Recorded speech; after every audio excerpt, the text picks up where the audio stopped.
Today we're going to take a look at a what-if scenario and build a little story around it.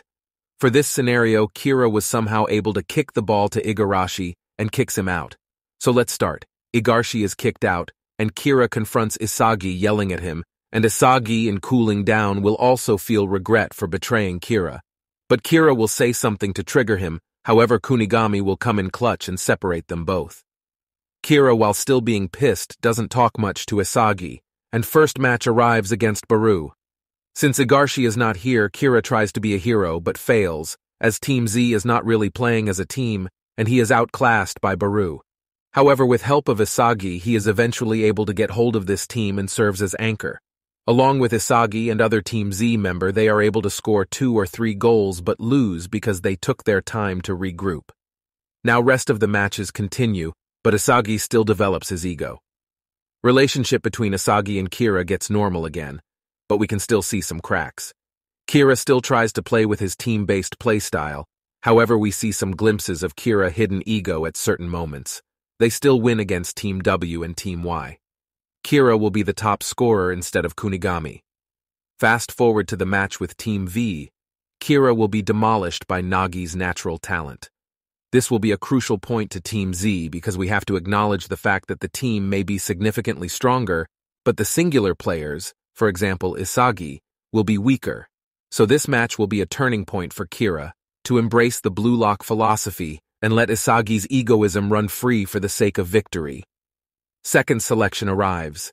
He finds Isagi and convinces him to play with him, and they team up with Bachira. Because Isagi couldn't show off as much in the match against Team 5, because of Kira stealing a bit of the show, Nagi isn't interested in Isagi and teams up with Ryo. They face Rin and their first match and lose brutally. This is where Kira realizes the level of unheard monsters present in Blue Lock. Like in the original, they take Bachira for their team, leaving Isagi and Kira together. They face off against Baru and Naruhaya. Kira evolves greatly and starts to rely more on his hidden ego in this match, which can be referenced from his first conversation with Isagi, where he says that he will receive some good passes from him and sees himself as the center of everything. At one point, he will realize that to win, he needs to make others follow him. So they win against Baru and Naruhaya and take Baru for their team. In the next match, they played against Kunigami and Chigiri, who teamed up with Zenitsu. Kira manages to devour Baru and they win the match. They take Chigiri to go one round further and face off against Rin. It is a close match and Kira can barely keep up with Rin. But Isagi is able to understand more and more of his spatial awareness ability, and is on par with Rin later on in the match like in the original. Even though the match was really close, they ended up losing, and Rin's team took Isagi with them.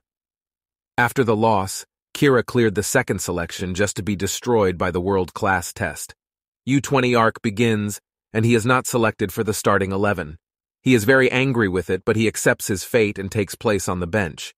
Match continues, and due to certain circumstances, at one point Ego subs Kira in because he needs another player who can act as scoring anchor for the team and make plays with his team. Despite having developed an ego in the second selection, he is still relying on others to make him shine. He manages to assist a goal for Isagi because he wasn't able to position himself to be the finisher and had no other option but to pass. Just like Baru in the original second selection when Isagi devoured him. But this time Sei and Shidu scoring another unbelievable goal to equalize the score. The rest goes like in the original with Isagi scoring the winning goal. So the only thing he managed to do in the match was make Isagi shine even more. He realizes that and accepts that he is lacking something. In NEL, he chooses PXG as Manshine is all about physicality, which doesn't interest him that much. Uber's is sly and defensive, which again is not his cup of tea. Bastard interest him, but he finds PXG more interesting. He feels that he must learn how to work with the likes of Rin, Shidu, and other hyper-talented and egoistic people so that he can manage to shine himself around players like them and achieve his goal. I think his main role is to act as a leader or anchor for team play when it's required and making them act like a team. He can only perform and score his own goals if he is the best player on the team and everyone is playing for his goals. But in Blue Lock, he won't be able to find players like that.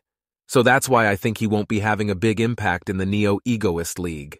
So in the end, he was able to look good in all the selections, but was never able to really outshine the top dogs of Blue Lock. I think that even though he stayed in Blue Lock, he still won't play a big role for Japan's national team. But maybe he will be able to devour Rin and Shidu in PXG, and will come out on top because he still was Japan's national treasure.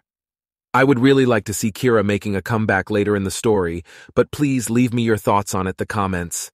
In the end, I want to say that this scenario is based on a Reddit post, which I put a link to in the description. So if you liked it, make sure to check it out, and I hope you enjoyed the video.